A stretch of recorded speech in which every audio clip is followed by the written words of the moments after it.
This is the Mathematics M1 Mechanics 1 exam for June 2011 from WJEC, and I'll just go through the answers on how you do them.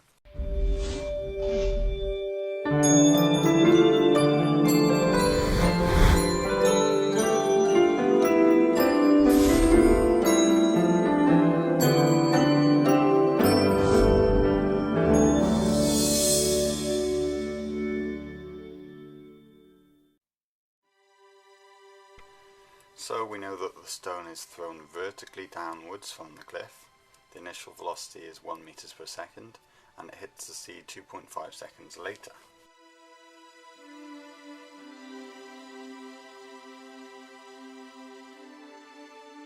So for the first question, we have to find the speed at which the stone hits the sea, which is v. We know that due to gravity, a is equal to 9.8 meters per second. If you're doing WJEC physics, it's 9.81, but for mechanics we'll keep this 9.8 because it tells us to. So we need to find v, and we have a, u and t. So we can use the equation v equals u plus at, which is equivalent to 1 plus 9.8 times by 2.5, which equals 25.5 meters per second.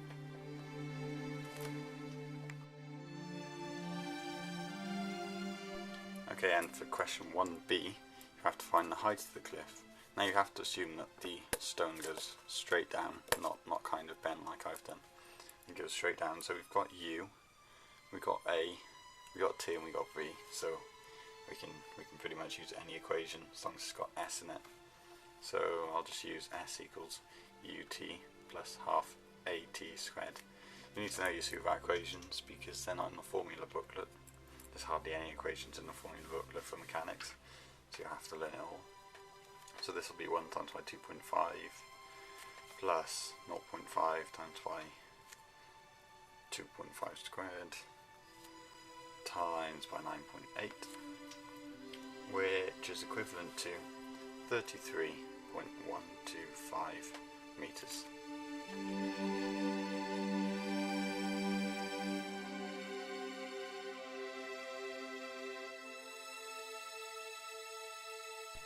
So in this question 2a, we know that the tension in the cable of the lift is 6,600 newtons.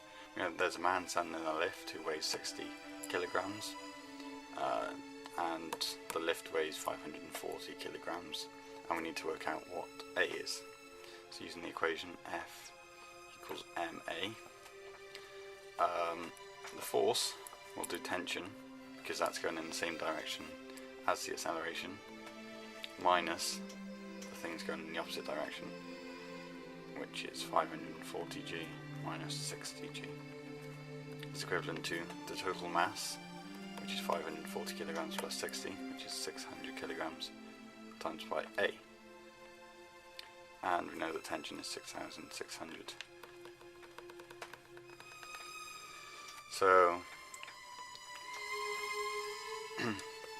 if you work out all this and divide it all by 600, you'll get A to hopefully be 1.2 meters per second to the minus 2.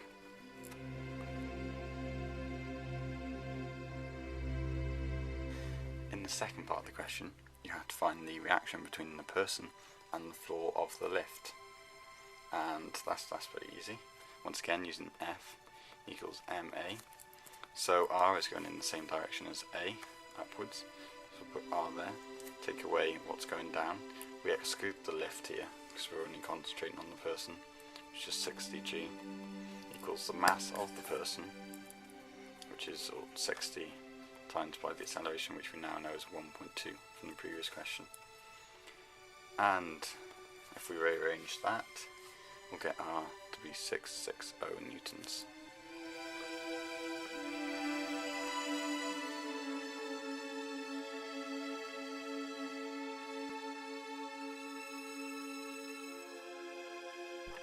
So in question 3, there's 3 points A, B, C that lie in that order on a straight horizontal road, and a car travels the whole road with acceleration a meters per second to the minus 2. At a, the speed equals u meters per second. The length AB is 10 meters. The car travels from A to B in 2 seconds. The car travels from A to C in 7 seconds.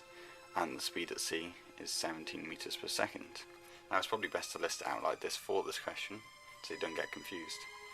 Now we don't have enough information to work out A or U, which we have to do in the first part, just by what we have here. We need to make some simultaneous equations. So if we have the stats for A to B and A to C, we'll write down SUVAT. So we know the distance from A to B, that's 10 meters. U is just U. V, we don't know, just V. A, we also don't know. And T, we know is 2 seconds from A to B. Now the whole distance, we don't know. U is still U, it's the same as over here. V is 17 meters per second, because we're told in the question. A is the same as over here, and T is 7, the whole thing. Okay, so if we look here first, we have S, we need U, don't need V, we need A, and we've got T. So if we ignore V and look from the equation, we just U, S, A, and T in, which would be S equals UT plus half AT squared, because that doesn't have V in it at all. And if we substitute in the values, 10 equals U times by T, which is 2U. T squared is 4, so half times by 4 is 2, plus 2A. And I'll just divide everything by 2 just to make it easier. We'll switch that around as well. So 5 equals A plus U. And here, we don't need S, we need U, we have V, we need A, and we have T. So if we look for an equation without S in it, which is over here, T equals V minus U over A, I'll put in the values. 7 equals 17 minus U, all divided by A. And I'll rearrange that. 7A equals 17 minus U. And I'll rearrange that again just to get U on one side. U equals 17 minus 7A. Move the U over and the A over here. And if we substitute this equation for U back into this equation, get 5 equals A plus this equation here, plus 17 minus 7A. And we'll put the A's onto the left. So A minus 7A is minus 6, but if we put it over, plus 6A. And 17 minus 5, if we move that over there, equals 12. So the acceleration equals 2 meters. And we can just put U back in here, so 17 minus 7 times by 2, which equals 17 minus 14, which equals 3 meters per second. And there we have it, U and A.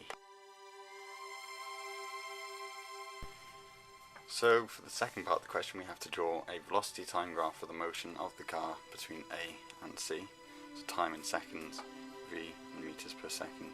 It's best, you should put V on the y-axis and T on the x. So if we draw a velocity time graph, the starting speed, U, we know is 3 meters per second. Just put that on there. And the finishing speed is 17. It's just got to be a sketch, doesn't have to be to scale. So 3, 17. And it's constantly accelerating, so the gradient's going to be a constant slope all the way to 7 seconds. And we'll put 2 in there as well, just because you know, it was there in the original question. And we'll just draw the line. There we go, sketch. I think that's pretty much it.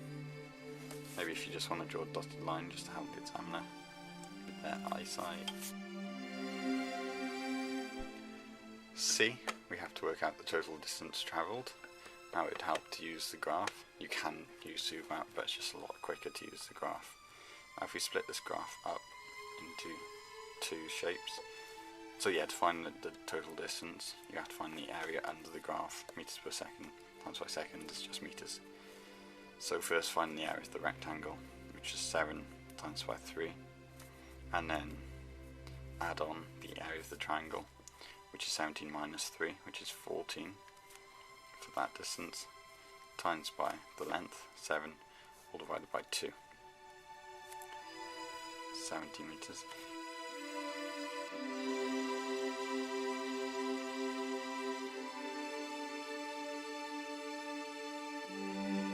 Okay, so question 4, this is a weird one. There's two ways of doing it, just simple trigonometry, or using resultant forces, which is also trigonometry, just a kind of different way.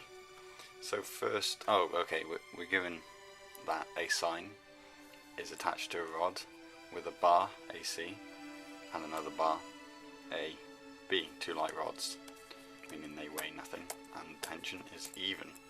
So for question part A, we need to find the thrust in AB. Now for this I just use trigonometry. If we draw out a triangle, we know that the sine weighs 12 kilograms from the question. So the force going down is 12G. We know that this angle is a right angle, 90 degrees. We're also given that this angle here is, the sine of this angle is 0.6. I like to convert this into just an actual angle, even though it's not completely accurate. And we know that angle is 36.87 using sine to the minus 1 and 0.6. So we've got that angle. And this angle here is this angle here. And we know that this angle would just be 90 minus this angle. So this angle is 53.13 degrees. Okay, so it's a right angle triangle, so we can use SOHCAHTOA. So this is opposite, this is hypotenuse, the longest side, and this is adjacent. We have adjacent, the force going down, 12G, and we have an angle, and we need H, which is AB. So A and H, SOHCAH, cosine. So the cos of our angle here, 53.13, is equal to A, which is 12G, over AB, which we need.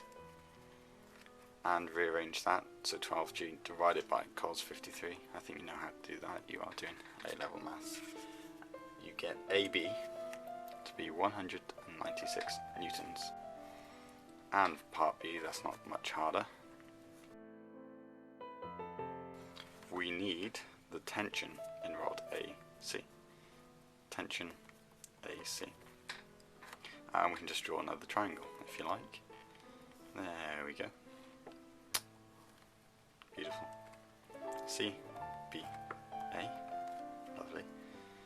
We know that this angle is the one up here, which is 36.87. We know this force from the last question, 196 newtons. That's the right angle. Once again, we can use SOHCAHTOA. We can use cos, not sine. Silly me. So the cos of the angle equals. What is that? Is that 6? Oh God, I'm sorry. Equals A, which we don't know, which is the tension, over H, which we do know. And we times that side by 196 to get the tension AC. You know how to rearrange equations, which should be 156.8 newtons.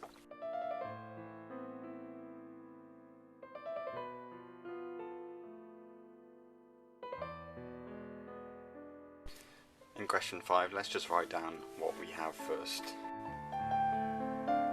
We've got a slope with particle A here on a smooth inclined plane, which means no friction, and a light inextensible string passing over this smooth pulley, once again no friction, to particle B, which hangs freely.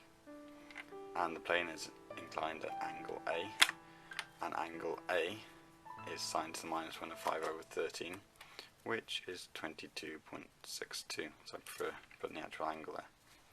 We know that A weighs 13 kilograms and B weighs 15 kilograms. I just put the G there to show that the actual force, the weight, is 15 times by gravity, 9.8, the gravitational pull. Okay, so first of all, it might help to do stuff. Oh, yeah, let's find out this force going down here. What's pulling down there? So parallel, I just remember is sine, and perpendicular, I just remember is cos. You just got to remember that. And I didn't know there's a C in perpendicular. You can use that if you want.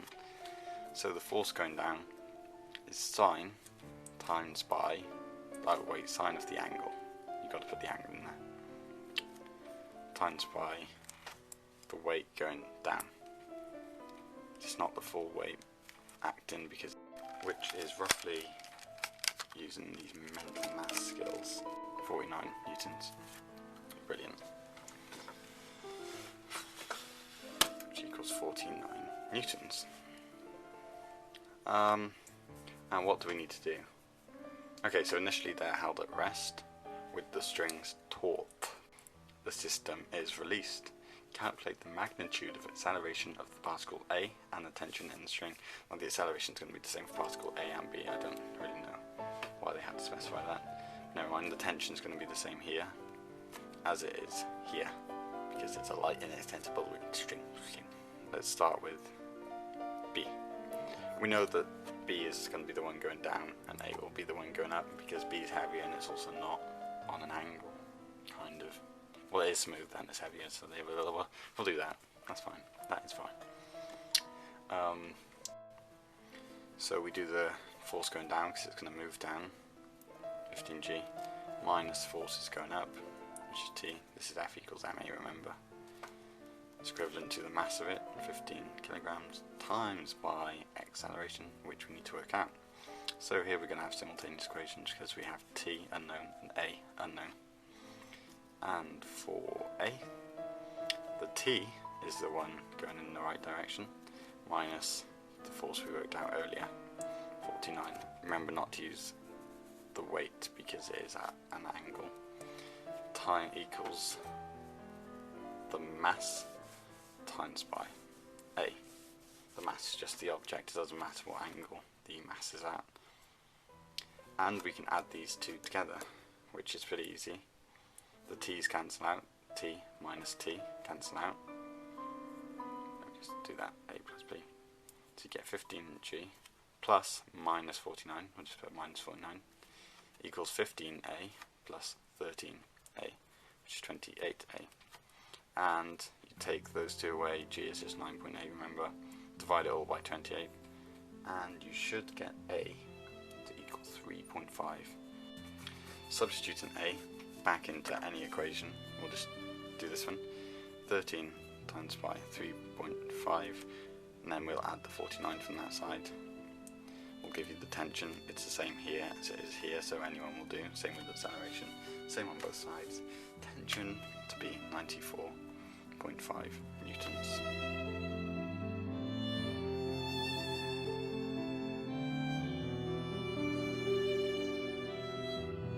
For question 6, we're given a slope again. It's a rough plane. We're given an object with mass 8 kilograms going down, not the neatest diagram. And for this, because it's rough, we'll need to use the friction equation. Friction equals mu reaction times by reaction, or mu, however you want to say it. So given that the object is at rest, calculate the least possible value of the coefficient of friction. Give your answer correct to 2 decimal places. Okay, because we know it's at rest, the force going down must minus the friction must be equivalent to the mass times by acceleration, which is naught because it's not moving. So F minus Fr equals naught, and we know that friction will just equal the force going down. Okay, so the force going down, we can use sine again because it's parallel to the slope, and that will just be 8g times by the sine of 15. We're given the angle is 15, which is 20.29 newtons. And we'll need to know the reaction to get the value for me. And the reaction, we use cos this time, 8g times y, cos 15. Someone has a better way of remembering that than my way. There is a mathematical way, but it takes too long really. So the reaction is 75.73 newtons, and the least value will just be using these values. So me equals Fr divided by R. I think that's another way of writing friction, but if that's not the right way, you do your way. And it will be 20.29 divided by 75.73, which is roughly 0.27, 2 decimal places. In the mark scheme though, it has 0.26 something, rounded to 2 decimal places, 0.27, but for some reason they've put the answer as 0.28. It does say the least value of the coefficient of friction, but maybe they've added a bit on just to make sure it doesn't move at all. I don't know why they've done it. You can have a look on the WJEC website, if it's still there, which it probably isn't, because they're pretty rubbish. Yeah. If you haven't rounded it, it does allow you to have the full marks, because they know you got the right answer, although you should really do what they say.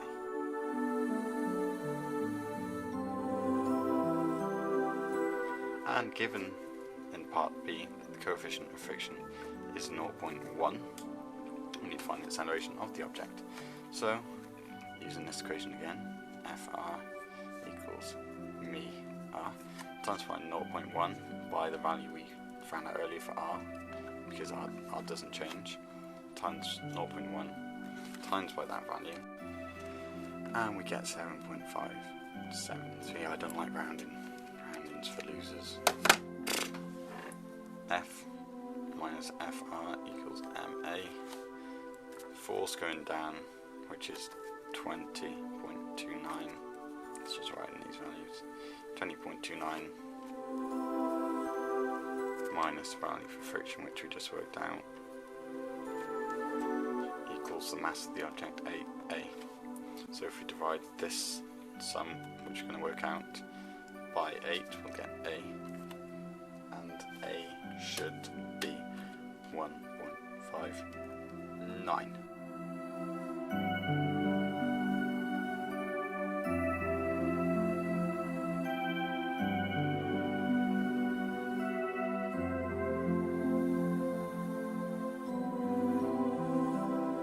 We have two particles going towards each other with speed UA for particle A and UB for particle B. The weight of A is 3 kilograms and the weight of B is 4 kilograms. We're going to take the right direction to be positive velocity, positive speed, and left negative. We're told that the velocity of A afterwards is 2 meters per second in the opposite direction, so put -2. And if we use the equation, the mass of A times by the initial velocity of A plus the mass of B times by the initial velocity of B equals the mass of A times the final velocity of A plus the mass of times by the final velocity of B. And we need to show that the speed of B immediately after the collision is 2.25 meters per second. So when you're using the equation, don't assume this. Okay, and if we do all this, the mass of A times by its speed initially, plus the mass of B, 4, times by its speed, which is in a negative direction, so it's -3, equals the mass of A times by its final velocity, which is -2, so it's going in the opposite direction, left, times by 4, plus 4, times by VB, the final velocity of B. Now we rearrange this equation, so we get 15 minus 12 equals -6 plus 4 VB. Move the -6 over, so 3 plus -6 is 9 equals 4 VB. And 9 divided by 4 gives you VB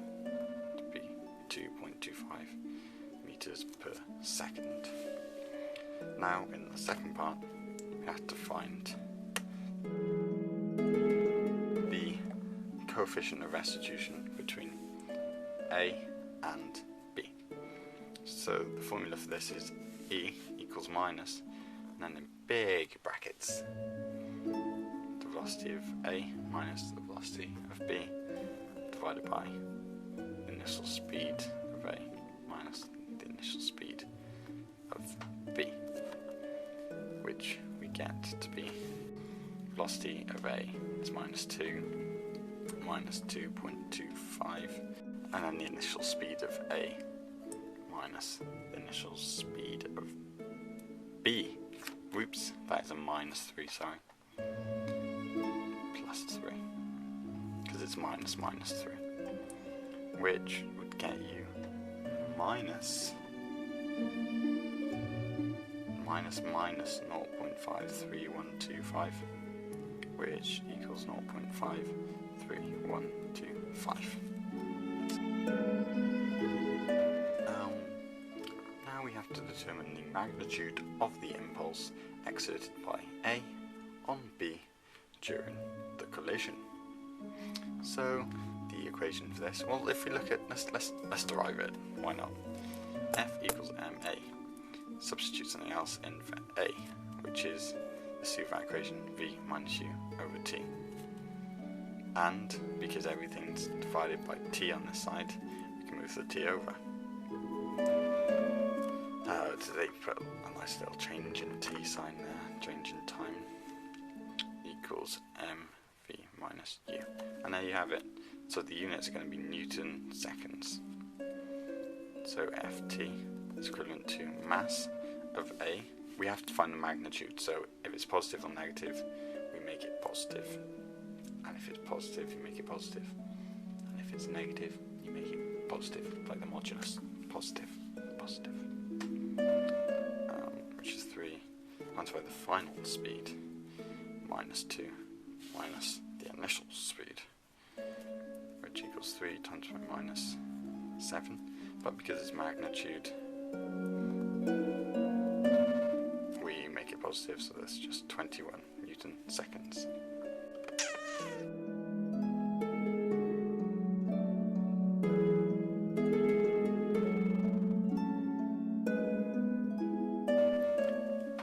Okay, so final page, 2 questions left. This one is a fun one. We're given a rod. Let's draw the rod. There's rod. This side is A, and this side is B. There's 2 pivots. There's Mr. X pivot and Mr. Y pivot. Beautiful. And the whole rod from here all the way to the other side of the rod is 1.6 meters. We're also told that the rod is uniform and weighs 4 kilograms. There's also a point here called C, and there's a weight attached here that is 0.5 kilograms attached there. Beautiful. And we're told that A to C is 0.5. We're told that A to X is 0.6, so that means that C to X is 0.1. We're told that A to Y is actually 1.2, so that means that X to Y is 0.6. Amazing. And we know that because it's uniform, the weight of the rod will act in the middle, which is at 0.8. So the distance from X to the centre will be 0.2, which means that this will be 0.4. And let's just put in the final distance, why not? Meters, meters, meters, meters, remember they're meters.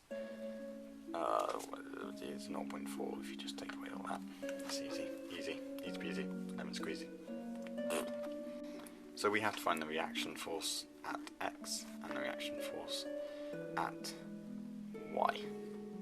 So if we take moments about X, and we'll start with clockwise. So what is pushing around X in this direction? We've got the weight of the rod is going in that direction, if you imagine it going in a circle.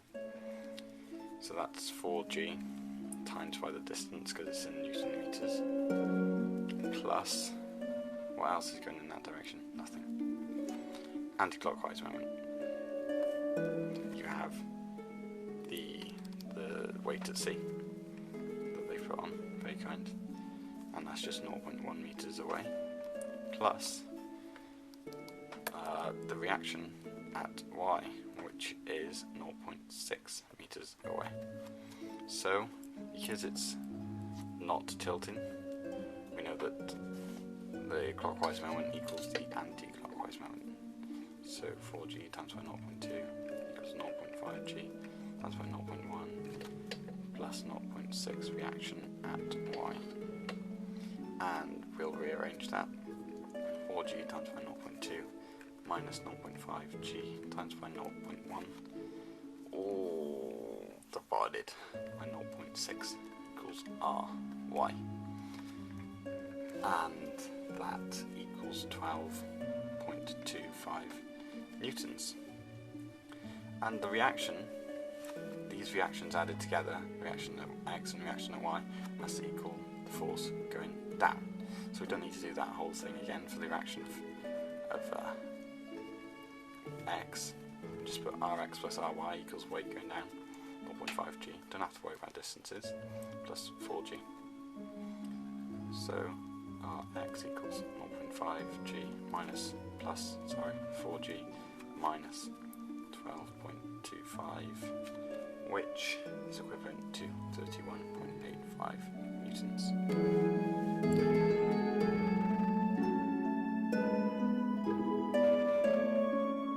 We're told that when an additional particle of mass m kilograms is attached to the point C, the rod is on the point of turning about x. Calculate the value of m. So if the rod is on the point of turning about x, that means the reaction at y equals 0, because there's nothing acting on going down there. Yeah, you know what I mean. And anti-clockwise moment equals clockwise moment. So what is anti-clockwise here around x? It's just 0.5g times by 0.1 plus this new mass mg times by 0.1 as well. It's equivalent to clockwise moment, 4g times by the distance 0.2.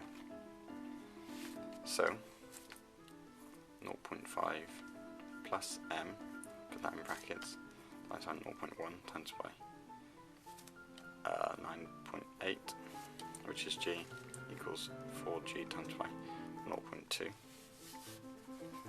And then we can rearrange that. So if we get 0.5 plus m equals this side divided by 0.1 times by 9.8. Let me just work that out. Equals 8. So m equals 8 minus 0.5, which equals 7.5 kilograms.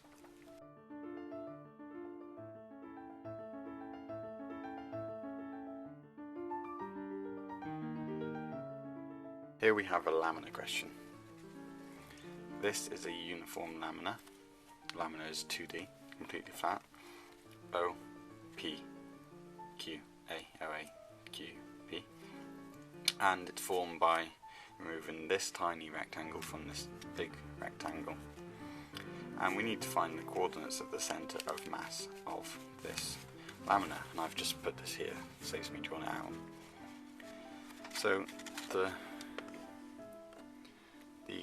resultant moment of the lamina equals resultant moment of big triangle minus resultant moment of little triangle. And we put the minus there because it's been taken away clearly there. If we put just on this side x bar, y bar first, the area of the big triangle is half base times by height, which is 12, because half 24, 12 times by height, which is 9. 12 times by 9, which is 108.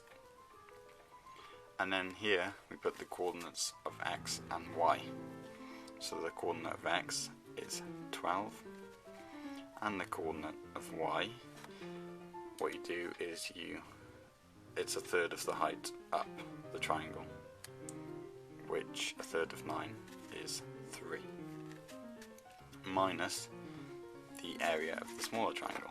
X bar, y bar equals 108, and then we put 12 up here for the x value and 3 down here for the y value, minus the area of the smaller triangle, which is 12, half base, the base is 1, 2, 3, 4, 5, 6, 7, 8, half of that is 4 times my height, which is 3, 4 times 3 is 12, and the x coordinate is 12 again,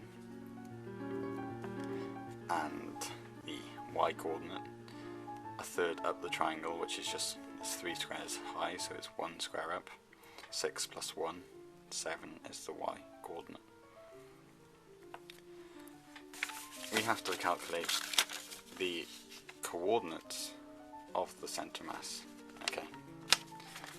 We know, because it's symmetrical, about here, x equals 12, we know that the x coordinate of the centre is going to just be 12.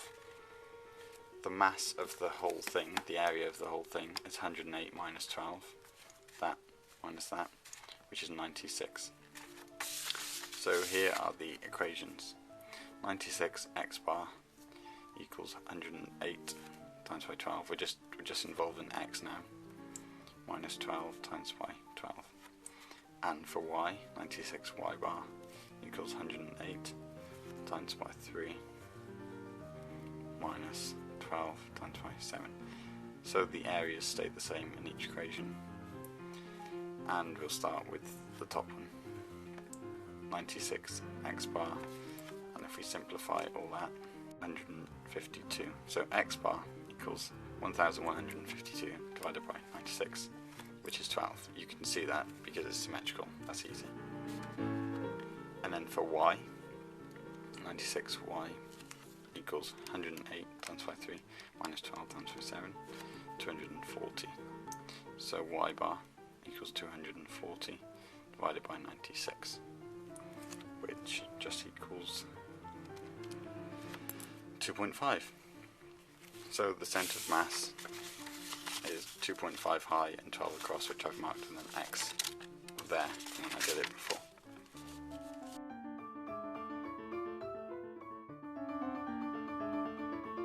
The next question, B. The lamina is freely suspended from P and hangs in equilibrium. Calculate the angle PQ, this line here, makes with the vertical.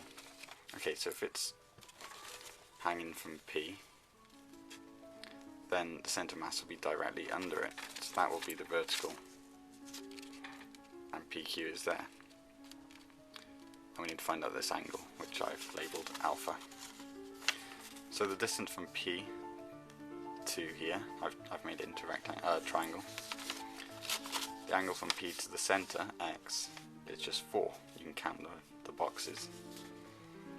And the distance up here, I did 6 minus the height of y, which is 2.5, which you get to be 3.5. So the length of this side is 3.5, and the length of the top is 4. So using SOHCAHTOA, we have opposite, and we have adjacent. So tan of the angle equals opposite, which is 3.5, over adjacent, which is 4. And then you can just do tan to minus 1 of 3.5 divided by 4, and you get 41.19. And there you have it. That is the M1, I think it's June paper. Yeah. June paper from 2011 for WJEC. Good luck.